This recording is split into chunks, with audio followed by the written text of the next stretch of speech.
not last time, but time before last time, remember we had talked about Matthew 14 that Pastor Brian had taught, and remember, actually I can't remember, but anyway, remember they had the Pharisees had called him out and asked him why he allowed his disciples to eat with unwashed hands, and he said, it's not what goes into a man that defiles him, but what comes out of him, because from the fullness of the heart the mouth speaks. And so if you speak evil, that's what defiles you. Sorry, that was at the beginning of Matthew 15. And so when we were talking about that, we talked about the importance of, in the Gospels, when you're studying the Gospels, to look at the parallel accounts, if there are any, to take the different point of view of the same story. And as we saw that Mark had a parallel account in Mark 7, I think. And the difference between what Mark and Matthew had to say was these parenthetical explanations. Remember? Because Matthew didn't seem to think they were necessary, because he was speaking to Jews and they would have understood all these dietary laws. But Mark was primarily focused on speaking to Gentiles, so they might have needed a little bit of explanation. Remember all that? And then last time we went through that whirlwind tour of the Holy Land. Remember that? And I posted that up on the web, so you can look at it again if you want. Look at those maps, and I recorded a little talk over on it. So continuing now in Matthew 15, remember, this is a continuation of the pattern that Matthew had established, where he would talk about Jesus teaching something, and then he would tell the stories of some miracles, and then he'd talk about Jesus teaching something and tell the stories of some miracles. So this is the miracle side of this second cycle of Matthew doing that. And remember, Matthew's focus, the purpose of his gospel, was to convince Jews that Jesus is their mâshîyach, their anointed one, the promised one that they'd been waiting for hundreds, thousands of years. And so the reason that Matthew retells the stories of all these miracles is because he was trying to convince them that only God can do such things.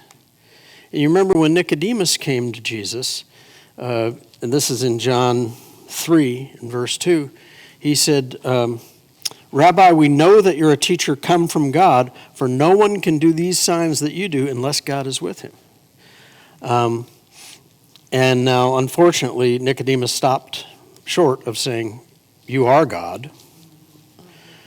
We don't know whether he eventually came to believe that or not, possibly. But Matthew was in agreement with what Jesus said to Phillip. Remember, Philip, on the night that he was betrayed, Philip had said, show us the Father and it'll be enough for us. And then Jesus said this in John 14:10, do you not believe that I am in the Father and the Father is in me? The words that I say to you, I do not speak on my own authority, but the Father who dwells in me does his works. Believe me that I am in the Father and the Father is in me, or else believe on account of the works themselves. All right? So that's why Matthew is recounting these stories of miracles, because only God can do them. And yet, early on in his ministry, remember, over and over and over, Jesus said, no, don't tell anybody about this. Right? Keep this to yourself. Of course, nobody did. Right? Part of our Sunday school lesson this morning. Yeah. But, why did Jesus do that? Remember, when they asked for him to show them a sign to prove that he was who he said he was, he said, and this is in Matthew 12, verse 39, he says, an evil and adulterous generation seeks for a sign, but no sign will be given to it except the sign of the prophet Jonah.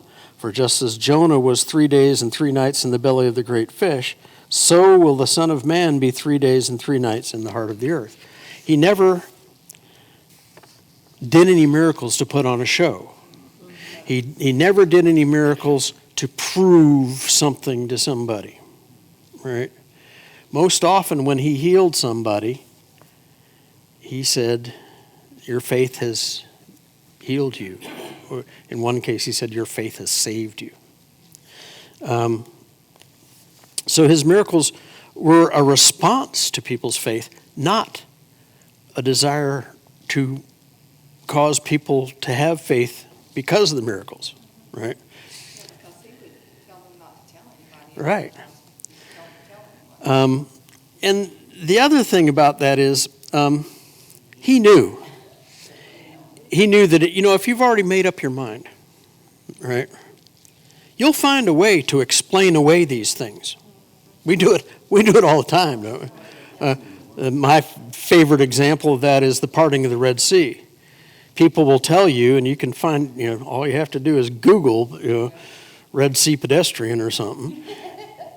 And oh no, it wasn't the Red Sea, that was the Sea of Reeds, and the wind regularly blows that thing dry. They just walked, it was just a big wind, right? Well, big winds come from God anyway, but we'll ignore that. And then, of course, that doesn't explain how that shallow little sea then turned around and absorbed the whole Egyptian army, right? But, we find these explanations for these miracles, and we do it ourselves. At least I do. I don't know about you. Jesus knew that doing miracles wouldn't draw people to faith. We'd find a way to explain it away. And he said, this is in John 6:44, no one can come to me unless the Father who has sent me draws him. I will raise him up at the last day. So with those principles understood, let's go ahead and launch into this next section in verse 21 of Matthew 15. It says, and Jesus went away from there and withdrew to the district of Tyre and Sidon. And behold, a Canaanite woman from that region came out and was crying, have mercy on me, O Lord, Son of David. My daughter is severely oppressed by a demon. But he did not answer her a word, and his disciples came and begged him, saying, send her away, for she's crying out after us. He answered, I was sent only to the lost sheep of the house of Israel. But she came and knelt before him, saying, Lord, help me. And he answered, it's not right to take the children's bread and throw it to the dogs. She said, yes, Lord, yet even the dogs eat the crumbs that fall from their master's table. Then Jesus answered her, O woman, great is your faith. Be it done for you as you desire. And her daughter was healed instantly. And as I said, it's always helpful to look at the parallel accounts. Mark gives us a pretty similar account. He says, and this is in Mark 7, starting in verse 24. It says, and from there he arose and went away to the region of Tyre and Sidon, and he entered a house and did not want anyone to know, yet he could not be hidden. But immediately a woman whose little daughter had an unclean spirit heard of him and came and fell down at his feet. Now the woman was a Gentile, a Syrophoenician by birth, and she begged him to cast the demon out of her daughter. And he said to her, let the children be fed first, for it is not right to take the children's bread and throw it to the dogs. But she answered him, yes, Lord, yet even the dogs under the table eat the children's crumbs. And he said to her, for this statement you may go your way, the demon has left your daughter. And she went home and found the child lying in bed and the demon gone. So just as an aside here, we have 4 Gospels. And God gave us 4 Gospels for specific reasons. If you talk to any cop, they'll tell you eyewitness accounts are incredibly unreliable. What we used to say in the beekeeping club was if you ask 3 beekeepers a question, you get 5 different answers.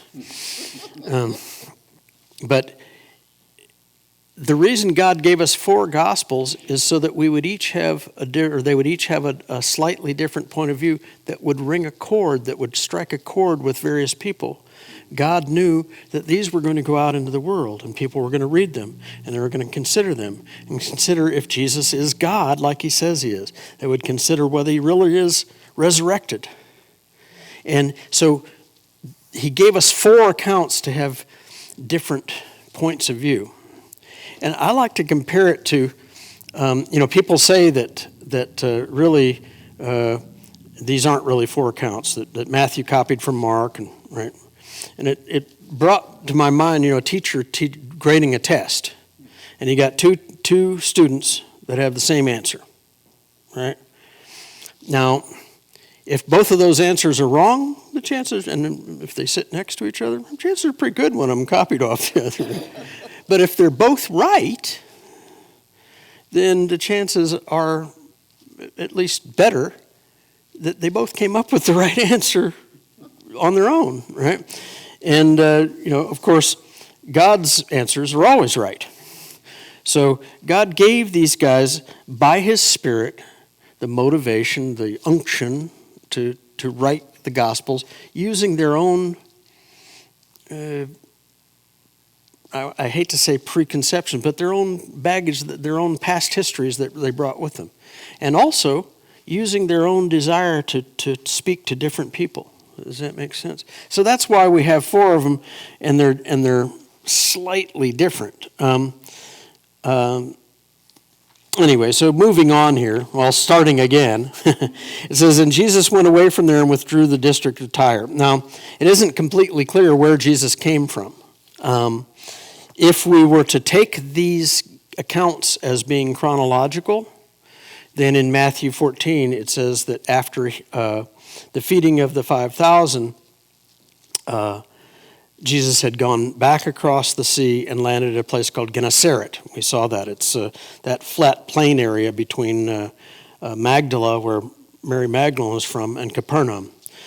So he may have been coming from there if these guys are strictly chronological. Regardless of that, we know where he went. Tyre and Sidon are in the southeast of Lebanon, or southwest of Lebanon. They're on the seacoast. They were Phoenician seaports of... At one time, they'd been very powerful, and they were populated mostly by Gentiles. There were probably some Jews living there, but mostly by Gentiles. And so that kind of begs the question, why did he go there? Because he said, remember, I've come to the lost sheep of Israel. So possibly he went to Tyre and Sidon to minister to some Jewish person or people. I don't think so, though. I think he went to Tyre and Sidon specifically to minister to this woman, this Gentile woman.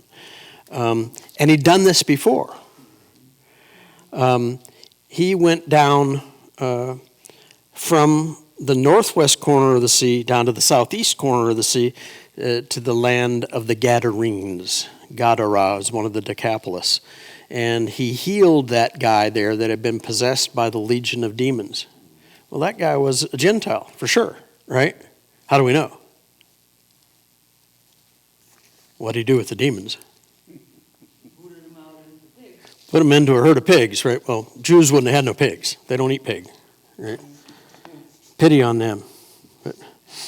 But he... My whole life I've tried to figure out, my granddaddy would eat pork, but he would not touch beef. Interesting. I just never got around to asking him because he's long gone now. Yep. But I was wondering if it had something to do with old-time religion or what. Well, unless he was a Hindu. Hindus don't eat beef, right? Because they consider cows to be sacred, but I doubt if he was. Anyway, Jews don't eat pork. That's in, I got a note of it somewhere. I think it's later on. That means he was a Gentile because he could eat pork. Well, these guys were raising pigs, right? Jews don't raise pigs. So obviously those guys were Gentiles. And what's interesting about that is he went across there, healed the guy, went right back across. Right? He went there specifically for that reason. There's another example she wasn't a Gentile, but she was a Samaritan, right? In John 4, is it John? I think it's John 4. It says that he had to pass through Samaria. Well, he didn't have to pass through Samaria. Matter of fact, Samaria was the hard way. Normally, when people went to Jerusalem from Galilee, they would go along the Jordan, go up at Jericho, up the hill to Jerusalem, because you didn't have to go up and down and up and down and up and down through the wilderness. And there was water right there. Up in the mountains up in Samaria, there ain't no water at all. So that's why people would, when they made the pilgrimage, they had to go to those 3 feasts every year. They would always go down through the Jordan Valley and then up to Jerusalem. Anyway, he didn't have to pass through Samaria. He passed through Samaria because he knew he had a rendezvous with destiny with this woman at the well. So I think he made this trip specifically to minister to this particular woman. Now, Mark tells us that he went hoping that he wouldn't be discovered. Well, he was discovered regardless of that. Jesus is God, but in the flesh of Jesus of Nazareth, he was subject to the same sort of things that we are. He hungered, he thirsted, he needed to sleep. So maybe he just wanted to spend time alone with his Father. He did that a lot. But whatever reason he went there, this woman came to him and says, "And behold, a Canaanite woman from that region came out and was crying, 'Have mercy on me, O Lord, Son of David.'" Now, Matthew says that this woman was a Canaanite. The word Canaanite just means a resident of Canaan, which is that area. And it includes all those ites that Joshua conquered and the ones that he didn't conquer, right? But by the time of Jesus, this word Canaanite had come to mean Phoenician, right? Specifically a Phoenician. Now Mark tells us that this woman was of mixed Syrian and Phoenician descent, right? So remember, Syria is just to the east of there. And anyway, what's important here isn't her identity, but what she says. And that's why Matthew points it out. He says, she says, "Lord, Son of David." Now remember, Matthew's trying to convince Jews that Jesus is the Messiah, right? The Son of David. And so Matthew points that out. Mark doesn't, which I thought was pretty interesting. Now, I want to take a little bit of time with this one. And how are we doing here? Because I probably ain't going to make it through all of 15 tonight. I'll just keep that right there. He says, "I was sent only to the lost sheep of the house of Israel, but she came and knelt before him, saying, 'Lord, help me.' And he answered, 'It's not right to take the children's bread and throw it to the dogs.'" I find this kind of disturbing, really, to be perfectly honest, and unsavory. But I think I maybe understand it a little bit. And he says it's not right to throw the children's bread to the dog. Now, Jews would have understood what he was talking about, right? Because they call Gentiles dogs and vice versa, right? Mark says something even more cryptic in verse 27 of Mark 7. He says, "Let the children be fed first, for it's not right to take the children's bread and throw it to the dogs." Now, I'm not sure a Gentile would have got what Mark was trying to say there, right? But anyway, both groups called each other gods. Dogs. I got an interesting story about that. In Hawaii, they have this goddess called Pele, the volcano goddess. And they leave out food and rum for her. Apparently, Pele likes rum. And they leave out these little buffets for Pele. And we were up there at Kilauea. When was that? I don't know. 2006, I think it was. And one of the ladies we were with says, "It's an offering to the dogs."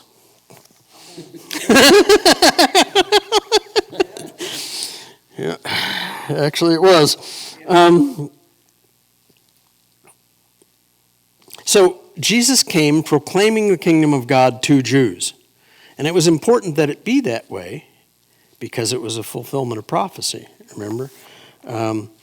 Specifically the prophecy that God gave to Abraham in Genesis 22, verse 18. He says, "In your seed, that is in your offspring, all the nations of the earth shall be blessed because you have obeyed my voice." This was after Abraham had shown his willingness to sacrifice Isaac. Jesus was a Jew. He came to Jews, and it was important that that be that way because it was a fulfillment of the prophecy that God had given for all mankind, but specifically to Abraham. But Jesus said later, "Come to me all who labor and are heavy laden, and I will give you rest." So he didn't come just for Jews. Now, why did he say it's not right to offer this gospel to the gods or to the dogs? I really find that kind of distasteful. I think he did it so that she would have the chance to react in the way that she did. Because she said, yeah, but even the dogs get to eat. All right. And of course, he responded to her faith in that way. Now, I want to stop and fall back just for a minute here. You guys know my soapboxes by now. We need to be careful of extending this. Okay, your faith has healed your daughter, right? There are unscrupulous men and women today who have stood in pulpits this Sunday morning and proclaimed that if you have enough faith, God will give you exactly what you want. Right? This is that prosperity gospel.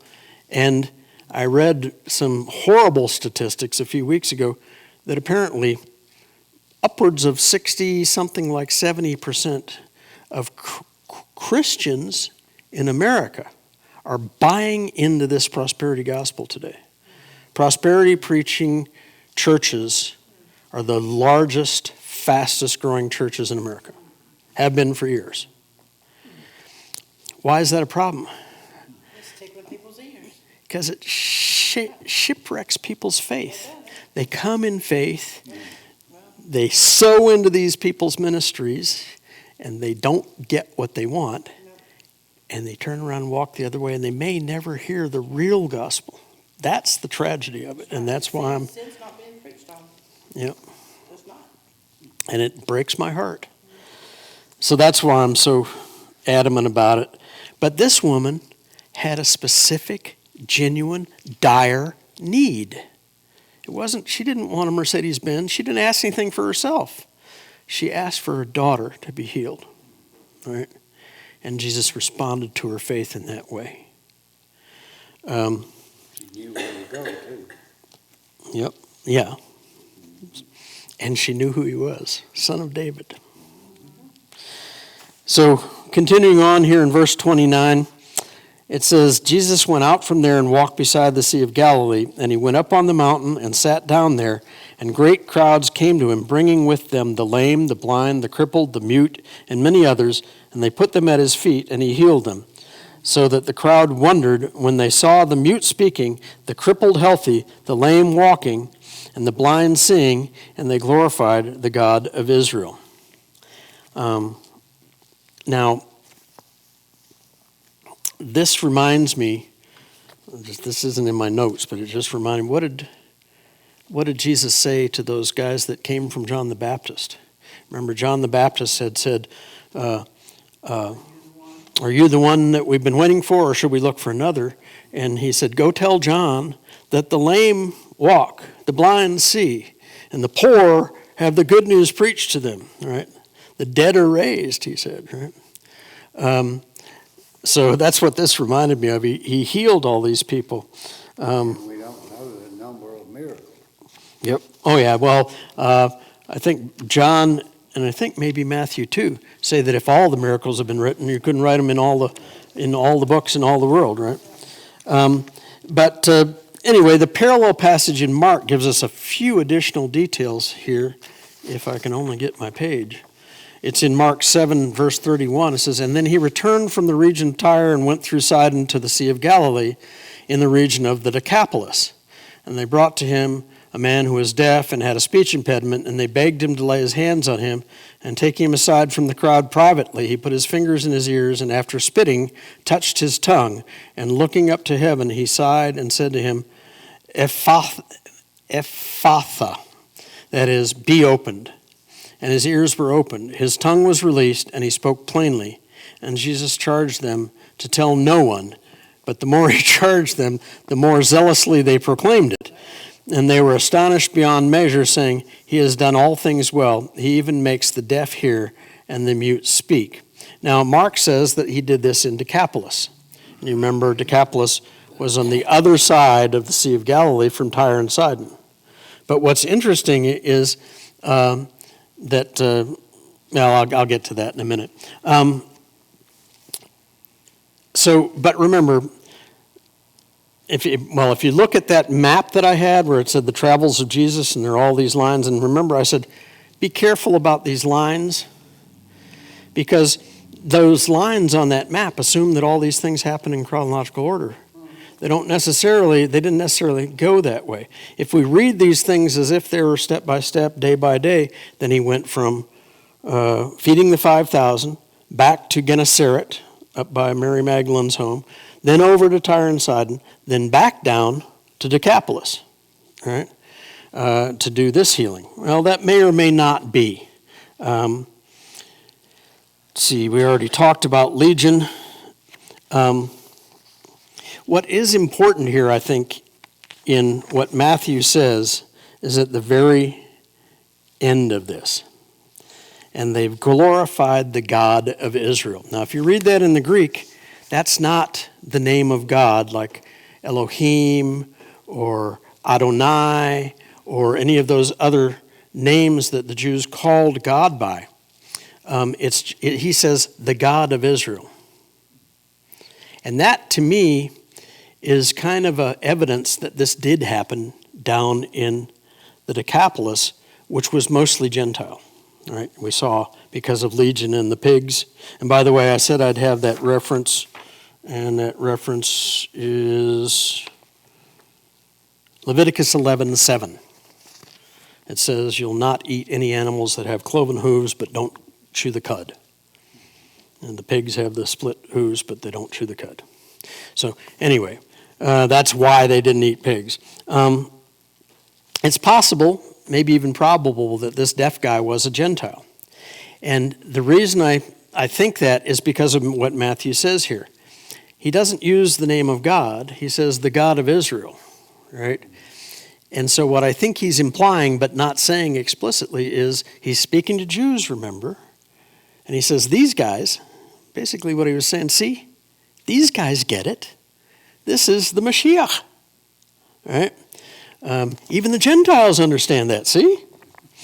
So that's the reason I think that this happened in the Decapolis. It's interesting here that in Mark it says that Jesus sighed. Matthew doesn't say that. And that kind of tells me, Matthew was for sure an eyewitness, right? Jesus called him from the tax office, right? Said, come with me, and he dropped everything and went, right? He said, follow me, right? So we know Matthew saw all these things. We know John saw all these things because he called him and said, I'll make you fishers of men, right? He saw all of John and Matthew for sure saw all these events. We know that Luke did not. Luke did not become a believer until later on during Paul's missionary journeys. But we don't really know about Mark. Jesus by this time had hundreds of disciples, many more than the 12 we normally think of. He had hundreds, maybe even thousands following him. Go to the Palm Sunday. There were thousands of people. Hosanna. Blessed is he who comes in the name of the Lord. So he had a lot of followers. Maybe Mark was one of them. And the reason this kind of gives me a clue is that he said that Jesus sighed. Well, that kind of impresses me with either he saw it or whoever told him the story later on, it impressed them so much that Jesus sighed that he included that detail. But who knows, really. And then, where are we at here? I think we're doing good. Yeah, we got time. In verse 32 it says, then Jesus called his disciples to him and said, I have compassion on the crowd because they've been with me now 3 days and have nothing to eat. And I am unwilling to send them away hungry lest they faint on the way. And the disciples said to him, "Where are we to get enough bread in such a desolate place to feed so great a crowd?" And Jesus said to them, "How many loaves do you have?" They said, 7, and a few small fish. And directing the crowd to sit down on the ground, he took, it wasn't me talking, baby, it was the key lime pie talking. He directed the crowd to sit down on the ground. He took the 7 loaves and the fish. Having given thanks, he broke them and gave them to the disciples. And the disciples gave them to the crowds, and they all ate and were satisfied. And they took up 7 baskets full of the broken pieces left over.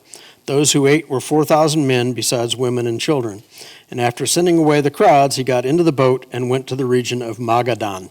Now, you may remember Magadan is another name for Magdala, Mary Magdalene's home. So this may have happened in the Decapolis, right? If all these things happen in order, then this may have happened in the Decapolis. And if it did, then this was a mixed crowd of Jews and Gentiles. And that in itself is kind of intriguing, because Jews didn't eat with Gentiles, and Gentiles didn't eat with Jews. All right. Now, by the way, to my knowledge, and y'all can correct me if I'm wrong, there's nothing in the Bible, in the Old Testament, that directs Jews not to eat with Gentiles. I don't think there is. But there's, by the time of Jesus' ministry, this had grown up into a tradition that was put out by the elders, and they were told to follow it. I Right. relate that to the segregation Mhm. growing up. Yep. Kids, matter of fact. It's what they're taught. If we went to Cecil's Creek to go swimming, if there was blacks in there, we didn't swim. We were afraid it would wash off and make us black. Well, I'm telling you, How stupid we were. I can tell you this, that water is black. Oh, yeah. And it's cold, too.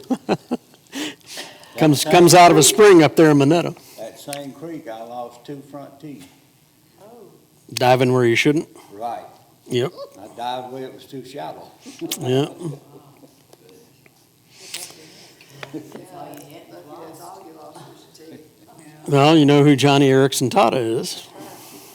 She lost the use of her legs, and she almost lost her life from a broken neck, from diving where she shouldn't. She didn't know what she was diving into. She dived into a rock. Anyway, we don't know if this happened chronologically or not. Matthew just says, then, right?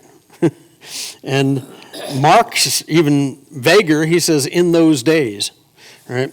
But this may or may not have been a mixed crowd of Gentiles and Jews. And if it was, this tradition was custom made for Jesus. He loved to flaunt these traditions, right? Well, it just about had to be a mixed congregation. Yeah. If you want to call it at that time.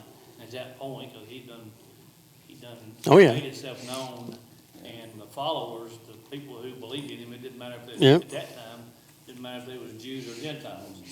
Especially after they got that free meal with the 5,000, right?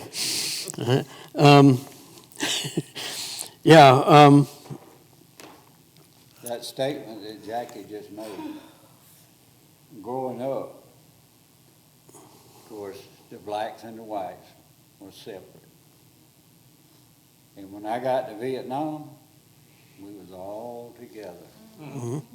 And all the blood Real eye opener. was red. it was Didn't red. that- Yeah. didn't matter what the Now, holiday showed. some of the higher ups treated them different, Mhm. Really? but we were all brothers. I can Yeah. tell you that. Well, you had to rely on each other. Yep. Yeah. It didn't really matter who the guy next to you was, as long as he could shoot straight.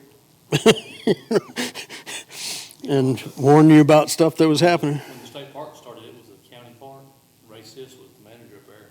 And when they segregated, he left. He said he wasn't going to be there. They was going to have blacks and whites in the same park. When we signed our papers for this house up here, the very first thing I asked Tana, is there a CC&R? No, there's no CC&R. Covenants, codes, and restrictions, right? Very well, let's proceed. We get to the closing. Sign this CC&R, please. So I thought you told me there was no CC&R. Well, it's just one sheet. And on the sheet it said, no members of the colored race shall own property on Lake Becky or be residents on Lake Becky except as domestic servants. And I showed that to the lawyer. I said, this is completely illegal and unenforceable. Yeah. She said, yeah, I know. So we signed it because it doesn't commit me to anything. Years ago. Yeah, it was made in 1958. And Well, 1958 is about when they closed Edisto Beach State Park because of segregation. Yeah, I can see Homer and the rest of them being that way. I could see it too. Thank you. yeah. Anyway, to my knowledge, like I said, there was nothing in the law forbidding Jews and Gentiles to eat together. And this was just the kind of thing that Jesus liked to rub their face in it. See, this tradition here it's silly, and it's wrong. Anyway, but what's more important to my way of thinking is the way that he did this feeding. And it says, let's see, and having given thanks, he broke the bread and gave them to the disciples. And I went looking, and there are a few different places where it talks about Jesus and bread, and they're all virtually identical. One of them was the feeding of the 5,000 that we just looked at in, Matthew 14. He gave thanks, broke the bread, gave it to somebody else before eating it himself, right? This one here, gave thanks. And by the way, in my notes, I've got references and cross-references you can look up where all these things were. This one here, gave thanks, broke the bread, gave it to somebody else. Presumably he ate himself later. I don't know, it doesn't say so. And then on the night he was betrayed, in the upper room,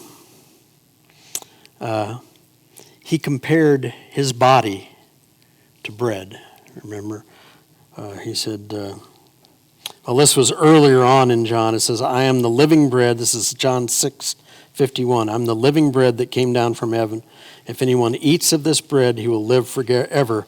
And the bread that I will give for the life of the world is my flesh. So he had predicted this earlier on in Jerusalem.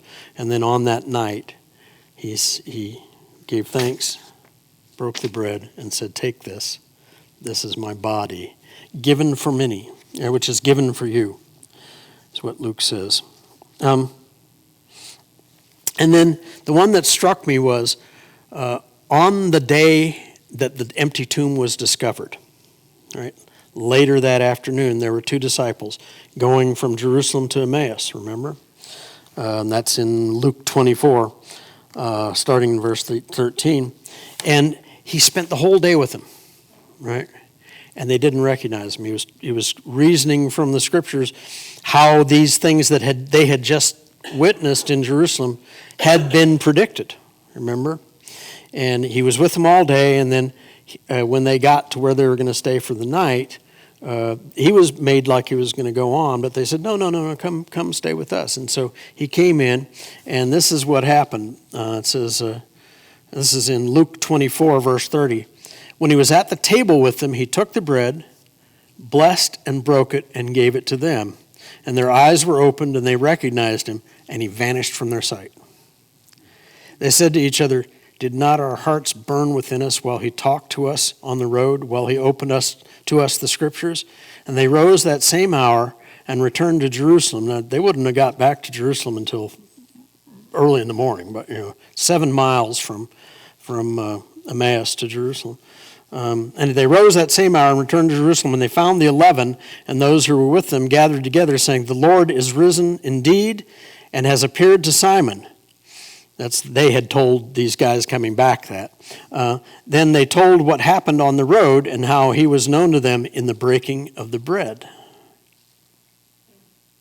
Now, just in closing here, remember in the story of the feeding of the 5,000, they gathered up 12 baskets, right? One for each of the apostles, right? In this one, they gather up 7, and I'm not really sure I understand the significance of that, except that 7 in the Bible always represents perfection or completeness. But apart from that, I really can't say the significance of that 7. Now, before we close, remember it says that Matthew says that they returned to the region of Magadan, which would have been on the other side of the lake from Decapolis, if this happened in Decapolis. That was the home of Mary Magdalene, also called Magdala. And it's located, you remember that picture on that mountain that I had? We're looking down, it's like 1,200 feet. Magdala is that little village just down on the left there. And then further on, just a little bit further on, just a couple, not even a mile maybe, is this, or was this ancient town called Dalmanutha. And if you read this